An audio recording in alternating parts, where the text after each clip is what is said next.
Assalamualaikum warahmatullahi wabarakatuh. Selamat pagi siswa-siswi SMK Harapan Bangsa, khususnya kelas 12 TKJ.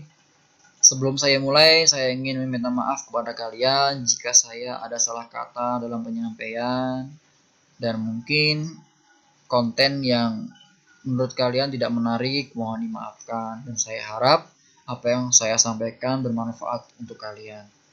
Mari kita berdoa.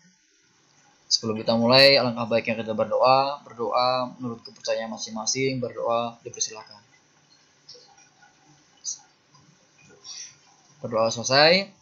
Hai, bagaimana kabar kalian? Saya harap kalian dalam kondisi yang baik beserta keluarga kalian. Dan pada pertemuan kali ini seharusnya bab 5 tentang hak intelektual, hak kekayaan intelektual yang sudah dibahas di kelas 11 ya. Ada hak merek, hak cipta, dan hak paten. Mungkin nanti kita akan bahas lain waktu ya di bab 5 ini. Sekarang saya akan membahas mengenai perencanaan usaha. Karena saya mendengar tuh lumayan banyak siswa-siswi kita SMK Harapan Bangsa itu mempunyai usaha. Dan mungkin kita bisa sharing ya, nanti bisa WhatsApp, bisa saling bertukar pikiran. Insya Allah saya akan merespon. Nah, sebelum ke perencanaan usaha, saya akan mereview dulu pertemuan sebelumnya. Ada 3 bab ya. Bab 2 itu manajemen, bab 3 itu promosi, bab 4 itu pemasaran atau marketing. Nah, bab 4 ini kan marketing itu cara bagaimana caranya memasarkan barang kalian, produk kalian atau jasa kalian. Nah, kalau di kelas 12 kan pemasaran online, jadi serba online ya. Seperti halnya kemarin tuh, pihak kami ya SMK Harapan Bangsa, sekolah kita, itu kan promote melalui Instagram. Nah, promosi itu sudah tidak satu arah, jadi itu dua arah. Dan itu salah satu cara marketing. Nah, ada yang banyak yang komennya ramai sekali di situ komennya, dan saya mengingatkan kepada kalian hati-hati dalam penggunaan sosial media, karena jika kalian mengumbar kebencian, sara, ataupun kan banyak sekali ya kejadian menyalahgunai undang-undang ITE ya, undang-undang informasi dan transaksi elektronik. Jadi itu berbahaya ya, bisa dikenakan pidana. Jadi mohon berhati-hati dalam menggunakan sosial media. Nah, untuk materinya, perencanaan sumber daya usaha. Di sini berkaitan dengan proposal atau mengkonsep sesuatu yang akan dikerjakan. Tapi sebelum ke proposal, saya akan menyampaikan mengenai metode perencanaan usaha atau model perencanaan usaha. Model di sini nanti ada model khusus. Jadi kalau kita buat proposal itu kita harus bisa menggambarkan. Jadi jangan sampai kamu waktu buat proposal pertamanya latar belakang, nanti kamu bingung. Saya ngapain? Saya harus ngapain mengisi latar belakang? Sepertinya kemarin tuh waktu kalian membuat suatu laporan.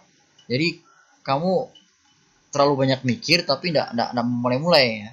Nah, kita harus banyak referensi. Nah, di sini ada yang namanya perencanaan. Modelnya itu namanya model BMC. Nah, model kan model itu ciri khas ya. Ciri khas rencana usaha itu ada yang namanya BMC. Ada 9 aspek. Yang pertama, siapa konsumen Anda. Kedua, bagaimana cara Anda berinteraksi dengan konsumen. Ketiga, itu jalur distribusi. Keempat, itu nilai apa yang kalian nilai apa yang akan didapatkan oleh konsumen Anda. Jadi mungkin kalau kalian jasa ya, apa yang akan kalian sajikan kepada mereka. Kalau barang ya, apa yang akan kamu jual kepada mereka. Key resource ini sumber-sumber yang kamu miliki, mungkin sumber daya manusia, sumber daya modal, teman, kolega, Aktivitas ini aktivitas kegiatan kunci. Kalau mungkin kalian punya itu ya, nanti kan saya jelaskan contohnya. Partner itu dukung orang-orang yang terdekat yang mendukung kalian. Revenue stream itu jalur kamu membalikkan modal. Dengan hasil kamu bisa membalikkan modal. Cost structure ini susunan biaya-biaya yang keluar, udah pernah dibahas waktu kelas 11. Nah, nanti tugas kalian, kamu buat seperti apa yang saya sampaikan sekarang. Jadi per item, kan ada 9 item ya, per item kamu tuliskan usaha kamu. Kalau saya di sini usahanya tentang komputer. Jadi saya memiliki sewa komputer, tapi banyak apa ya, sewa komputer tapi ada les juga. Jadi ini namanya mungkin ya saya kasih nama Fajri Komputer. Banyak, jadi nggak cuma sewa, ada yang sewa komputer offline, online, nanti dia ada juga les, dan juga ada juga printer, ngeprint, keperluan administrasi gitu. Nah, yang pertama, siapa konsumen saya ya? Ini usaha saya nih tentang komputer. Kamu boleh membuat usaha selain komputer ya. Ada yang mungkin ternak ya, ternak ayam ataupun ternak sapi dan lain-lain ya, boleh. Nah, kalau di sini konsumen saya itu masyarakat yang awam akan penggunaan personal komputer, karena saya tinggal di dekat desa. Jadi kan saya beli perumahan tuh, nyicil ya perumahan, dan itu dekat sekali dengan pedesaan. Nah, jadi target saya tuh orang-orang yang awam. Jadi tidak mengetahui apa itu personal komputer ataupun aspek-aspek lain mengenai komputer. Nah, siswa-siswi yang ada di lingkungan saya, jadi karena lingkungan saya itu orang-orang terpelajar ya, jadi banyak yang sekolah, apalagi orang tuanya itu pegawai kantoran kebanyakan. Karena kalau mengambil perumahan itu minimal pegawai tetap, jadi dengan penghasilan yang tetap, bukan serabutan ya. Masyarakat yang membutuhkan personal komputer untuk kepentingan administrasi, yang mungkin bapak-bapak, ibu-ibu yang ada kepentingan untuk ngurus KTP, KK, kan bisa ngeprint, kan itu banyak ya, yang apalagi dekat dengan RT saya.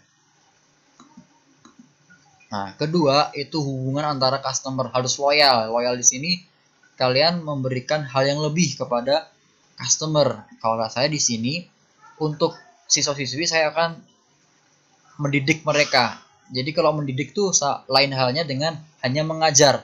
Mungkin guru ya, kalau guru kan bisa memberikan suatu kasih sayang, perhatian yang lebih ya kan, itu kan mendidik karakternya bagaimana dan lain-lain. Kalau masyarakat ya harus lebih sopan dan ramah.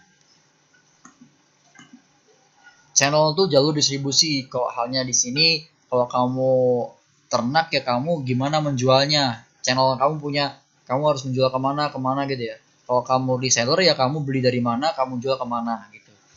Kalau kamunya pakai gerobak ya mungkin pakai gerobak ya kamu mendatangkan barang kamu itu ke konsumen. Kalau pakai gerobak. Kalau saya kan di rumah. Jadi kalau saya di rumah bagaimana caranya konsumen itu ke rumah kita gitu kan ya. Kalau saya memperkenalkannya melalui spanduk, pamflet ataupun sosmed via Instagram. Jadi distribusinya bagaimana kamu menjual barang kamu tuh gitu ya. Mungkin kalian bisa ada komunikasi teman kamu di mana, daerah mana, kamu jelaskan di sini di channel ya. Yang keempat, nilai apa yang kamu tawarkan. Nah, di sini saya kalau untuk masyarakat awam, saya itu akan memperkenalkan komputer, jadi kayak les ya istilahnya, les untuk orang-orang bapak-bapak yang ibu-ibu yang mungkin dia ini tarifnya sangat murah. Saya kan itu kan offline ya, hanya penggunaan komputer aja, paling di sini listriknya harus dihematkan. Nah, yang B, mendidik siswa-siswi di lingkungan sekitar. Ini yang masih berkenaan dengan komputer, les komputer, atau mungkin juga les yang lain bisa. Jadi ini seperti pembelajaran di rumah lah. Karena saya memanfaatkan pengalaman saya sebagai guru ya. C ini berdiskusi mengenai pekerjaan ini untuk mungkin pegawai kantoran ya. Jadi kita diskusi. Kalau enggak ada pekerjaan kita diskusi sharing. Waktu dia mungkin Mas minjam komputer ya, diskusi kita di situ. Yang terakhir ini membantu. Nah ini untuk ngeprint, cetak dokumen. Saya akan menyediakan printer. Nah apa yang sumber-sumber yang saya miliki? Ya saya harus akrab dengan penjual komponen komputer. Mungkin saya langganan di daerah Kelapa 2 ada di sebelum lampu merah ada penjual spare parts itu. Yang B ini modul. Nah, modul saya kan ada modul ya. Kan saya aktif di guru juga, guru Akom, saya juga aktif mendampingi guru Akom dan juga kampus juga saya aktif. Jadi saya sudah mempunyai modal untuk membuat modul. Jadi saya akan membuat modul ya Office ya pastinya Office dan lain-lain. Aplikasi lain mungkin saya akan buatkan modulnya. Modul seperti buku paket istilahnya. SDM ini sumber daya manusia yang berpendidikan keguruan. Jadi kan saya mungkin ya di sini ya. Saya belum akan membutuhkan karyawan di sini. Di pengenal jasa ya jasa melalui Instagram mungkin saya membuat akun sendiri ya. Dan menggunakan hashtag biar mudah dicari. Ini menyediakan minuman ya biar nyaman. Itu saya akan mungkin hangat ya, ini hangat. Teh ataupun kopi ya lain-lain. Seperti ini berbincang-bincang ya di share. Pokoknya lebih enjoy lah. Activity ini kegiatan yang menunjang. Kalau ada udah banyak membernya kita buat tour ya, kegiatan tour bersama siswa-siswi. Ada yang kegiatan ujian, jadi nanti saya membuat setiap itu ada ujiannya per bab di modul. C ini sharing school, jadi mungkin ada anak yang kesusahan dalam KBM sekolah, sharing ke saya bisa. Mengenai mapel yang lain juga bisa. Jadi saya harus mengimprove ya mapel-mapel yang mungkin selain dari TKJ atau selain dari bahasa Inggris kan, IPA, IPS dan lain-lain. Gerakan Jumat, nah ini di luar dari itu pembelajaran ya, gerakan Jumat mengaji ataupun minggu bersih. Di sini juga mengaji juga ada saya teman guru ngaji ya bisa. Key partner, nah ini teman-teman nih guru-guru yang ada di lingkungan sekitar ada saya punya teman kepala sekolah juga ada di lingkungan saya, pegawai kantoran yang di lingkungan saya dan orang tua siswa-siswi. Nah ini bagaimana caranya biar balik modal, biar punya penghasilannya banyak, tarifnya. Jadi ada tarif penggunaan komputer secara online ataupun offline. Ada di luar KBM, ada tour dan lain-lain. Nah ini kamu butuhkan apa aja, modalnya apa, dan biaya operasional per bulan. Kalau tetap itu dia biaya stabil, iuran atau penyusutan. Kalau variabel itu per hari ya habisnya. Jadi nggak stabil dia, listrik juga, kopi saset, air bersih, kertas, tinta, printer. Cukup sekian. Nanti kalian buat seperti apa yang saya sampaikan. Contoh usaha 9 aspek BMC yang tadi mengenai customer dan lain. Kamu buat ya seperti apa yang saya sampaikan. Cukup sekian. Semoga apa yang saya sampaikan bermanfaat. Wassalamualaikum warahmatullahi wabarakatuh.